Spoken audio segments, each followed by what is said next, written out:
Hello guys, welcome all of you to your own channel friendship education. और आज हम यहाँ पर कंप्लीट करने वाले हैं हमारा कंज्यूमर्स इक्विलिब्रियम, जो कि हमने कल पढ़ा था। हमने कल उसकी डेफिनेशन पढ़ी थी कि कंज्यूमर्स इक्विलिब्रियम क्या होता है। कंज्यूमर्स इक्विलिब्रियम एक पोजीशन होती है जो एक कंज्यूमर रीच करता है after consumption of some quantity of a commodity of two commodities.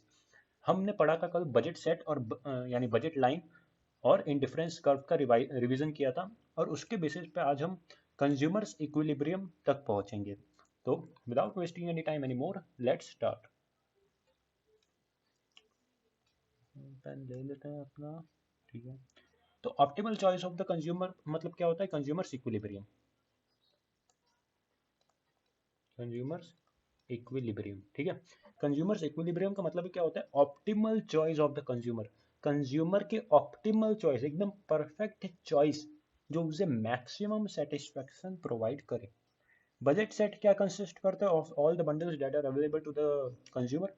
जो भी बंडल्स कंज्यूमर्स के पास पहले से अवेलेबल होते हैं वो बजट सेट के अंदर आते हैं। In economics it is assumed that the consumer chooses her consumption bundle on the basis of her taste and preferences over the bundles in the budget set. अब यहाँ पे हम बात करेंगे रेशनल कंज्यूमर की। हम यहाँ अज्यूम करके चलते हैं कि जो कंज्यूमर है वो रेशनल है। रेशनल का मतलब क्या है? कि वो कंज्यूमर गुड्स को खरीदेगा किनके बेसिस पे? अपने टेस्ट्स एंड प्रेफरेंसेस, वो क्या चाहता है उसके बेसिस पे। और उसको ये पता होगा कि उसके लिए क्या गलत है और उसके लिए क्या सही है। ठीक है, हम यहाँ पे बात करेंगे रेशनल कंज्यूमर की। अब हम देखते हैं कि बॉक्स में क्या लिखा है। मार्जिनल रेट ऑफ सब्सटीट्यूशन यानी एमआरएस। ठीक है, मार्जिनल रेट ऑफ सब्सटीट्यूशन यानी एमआरएस। ये डिफाइन क्या करता है? स्लोप। ये डिफाइन करता है स्लोप ऑफ इनडिफरेंस कर्व। ये डिफाइन करता है slope of indifference curve IC. और रेशियो ऑफ देयर प्राइसेस ये डिफाइन करता है बजट लाइन का स्लोप। ठीक है, बजट लाइन का स्लोप, जो कि मैंने कल बताया था। कल वाली वीडियो अगर आपने नहीं देखी हो तो ज़रूर देख लेना।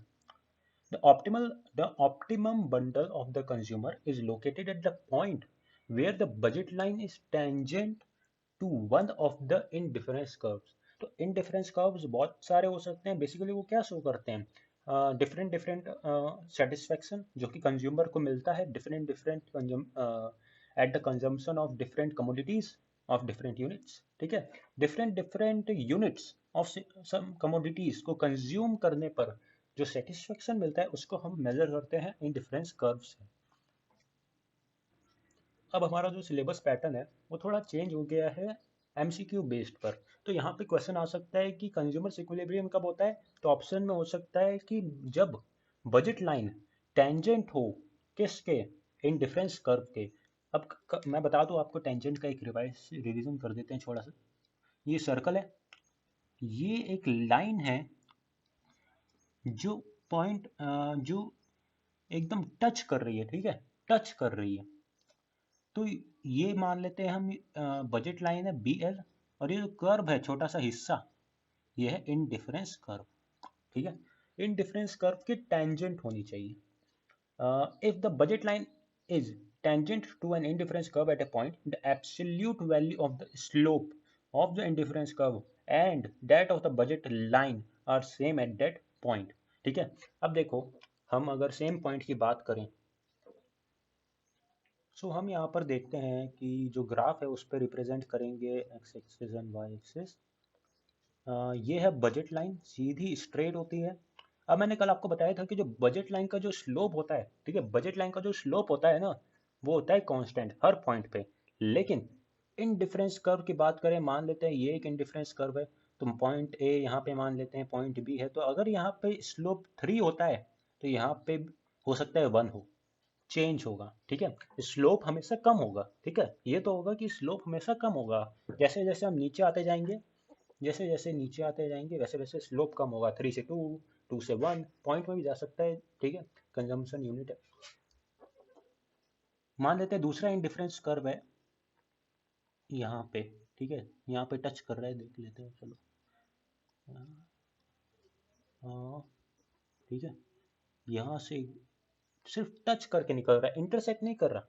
टच कर रहा है, इंटरसेक्ट नहीं कर रहा, टच कर रहा है, हम टच वर्ड यूज करेंगे। सो देखो यहाँ पे टच कर रहा है, तो ये जो पॉइंट है वो कॉमन पॉइंट है between budget line and indifference curve. अब ये जो पॉइंट है ये आ रहा है दोनों पर, तो दोनों का स्लोप भी इस पॉइंट पर हम डिफाइन करेंगे, और दोनों का जो स्लोप होगा ना वो सेम होगा। ये पॉइंट को अगर हम बजट लाइन का पॉइंट मानते हैं तो वहां पे जो स्लोप होगा और जो इनडिफरेंस कर्व का जो स्लोप है उस पॉइंट पर वो सेम होगा। ठीक है, तो बजट लाइन का स्लोप हमने पढ़ा था price of Y upon price of X, और ये होता है एमआरएस के इक्वल। जब ये कंडीशन सेटिस्फाई हो जाए, this is one of the main condition which will satisfy when a consumer reach in equilibrium. ठीक है, ये पहली कंडीशन होती है, दूसरी कंडीशन मैं आपको बाद में बताऊंगा। तो बेसिकली यही बस इतना ही लिखा है यहाँ पर, आगे एग्जाम्पल है, और इसकी मैं एक अलग वीडियो और लाऊंगा जिसमें मैं न्यूमेरिकल सॉल्व कराऊंगा, क्योंकि न्यूमेरिकल हमारे बचे हुए हैं। ठीक है, अब इस पैराग्राफ में बेसिकली आपको है ना रेशनल कंज्यूमर की डेफिनेशन देखने को मिल रही है कि एक रेशनल कंज्यूमर क्या होता है। एक रेशनल कंज्यूमर एक ऐसा इंडिविजुअल होता है जिसको बस ये पता होता है कि आ, कि उसके लिए क्या सही है, उसके लिए क्या गलत है, उसे क्या खरीदना चाहिए, उसे क्या नहीं खरीदना चाहिए, according to the price of the commodity, according to his own taste and preferences, according to his own income. Different different factors affect कर सकते हैं।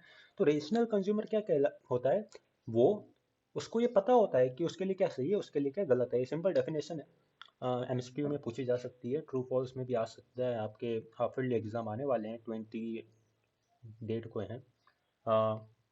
Fred does not only does a consumer have well-defined preferences over the set of available bundles, she also acts according to her preferences. वो अपने preferences के according ही goods को purchase करेगा। सही है, a rational consumer always chooses, ये सबसे important line है, a rational consumer always chooses the one which gives her maximum satisfaction.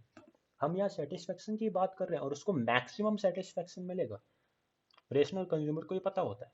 ठीक है, मैं अपना चित्र थोड़ा इधर कर दूँ, क्या है, ओके यहाँ कर देता हूँ। सही है, in the earlier section it was observed that the budget set describes the bundle that were available to the consumer, and the preferences over the bundle over the available bundles can usually be represented by an indifference map.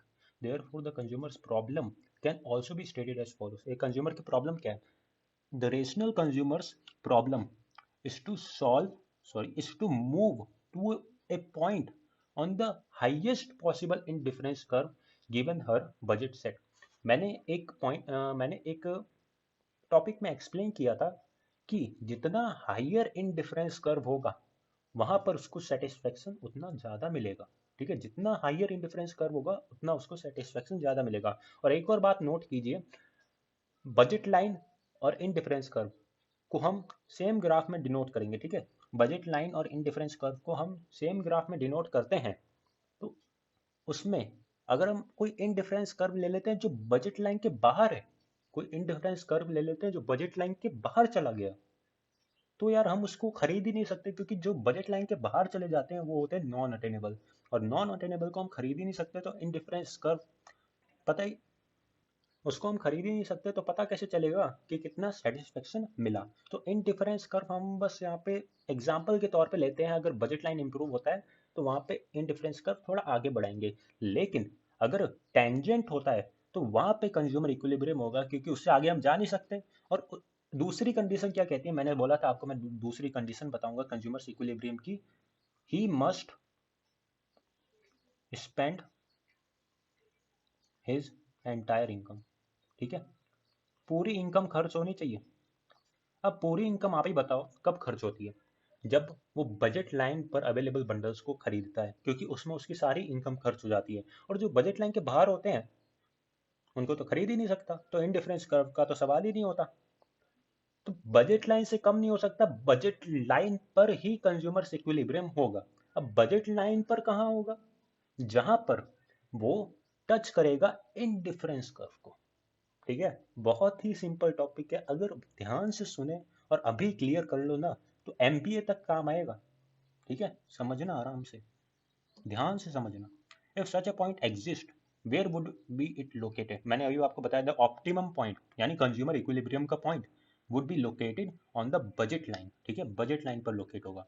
A point below the budget line can not be optimum, ठीक है, क्यों नहीं हो सकता, क्योंकि हम वहाँ entire income खर्च नहीं कर रहे हैं, हम उससे ज़्यादा खरीद सकते हैं। अगर बजट लाइन के अंदर वाले सामान हम खरीद रहे हैं, हम उससे ज़्यादा खरीद सकते हैं, तो सेटिस्फैक्शन तो और ज़्यादा मिलेगा, तो हमें मैक्सिमम सेटिस्फैक्शन चाहिए, सही है। तो अगर हम बजट लाइन पर लेते हैं ना, तो हमारी पूरी इनकम खर्च होगी, जो कि हमारी कंडीशन है। फिर आता है लास्ट पैराग्राफ यहाँ पे, हाँ, where on the budget line. अब बजट लाइन की तो कहाँ पे, जहाँ पे वो टेंजेंट हो इन डिफरेंस कर्व के, ठीक है, टेंजेंट हो इन डिफरेंस कर्व के, the point eight which the budget line just touches, word हमेशा यूज ध्यान से करना, touches not intersect, touches is tangent to one of the indifference curves would be the optimum. To see why this is so, note that any point on the budget line, note that any point of the budget line, ठीक है, to see that any point on the budget line other than the point at which it touches the indifference curve lies on the lower indifference curve and hence it is inferior. अब तक हमने budget line की बात की, तो budget line से हम आगे नहीं बढ़ सकते। अब मैंने बताया था कि आपको जो हायर इंडिफरेंस कर्व होता है उसमें हायर सेटिस्फेक्शन मिलेगा। अगर बजट लाइन से कम वाला इंडिफरेंस कर्व है, ठीक है, अगर बजट लाइन पर कोई एक इंडिफरेंस कर्व है, उसकी तो कोई बात नहीं करते अभी हम, बजट लाइन से कम है, तो वहाँ पे जो हमें सेटिस्फेक्शन मिलेगा वो बजट लाइन पर जो अवेलेबल इंडिफरेंस कर्व है उससे कम ही होगा। हमें चाहिए मैक्सिमम सेटिस्फेक्शन, जो कि हमें मिलेगा बजट लाइन को टच करने वाले इंडिफरेंस कर्व पर। तो यहाँ पे आप डायग्राम में आप इजीली समझ सकते हैं, मैं अब आपको डायग्राम में बता देता हूँ। चलो ये यहाँ पे फाइनल टॉपिक हम अपना ये जो कंप्लीट है कर देते हैं। ग्राफ दिख रहा है आपको, मैंगोज बनाना हमारे साथ ही चल रहे हैं। यहाँ पे 3 इंडिफरेंस कर्व हैं। पहला IC1 ले लेते हैं, IC1 जो कि ये ब्लू कलर का, IC2, IC3 ऊपर बढ़ते जाते हैं, ठीक है। बजट लाइन आपको दिख ही रही है। तो एक इनडिफरेंस कर्व आप मिडिल वाला देख सकते हो, एक इनडिफरेंस कर्व है जो सिर्फ टच कर रहा है, जो सिर्फ टच कर रहा है, ठीक है। उसका जो कोऑर्डिनेट्स हैं वो क्या है, x1, x2, ये वाला पॉइंट, ये पॉइंट है हमारा कंज्यूमर्स इक्विलिब्रियम। हम जो ढूंढ रहे थे इस पूरे चैप्टर में वो हमें मिल चुका है,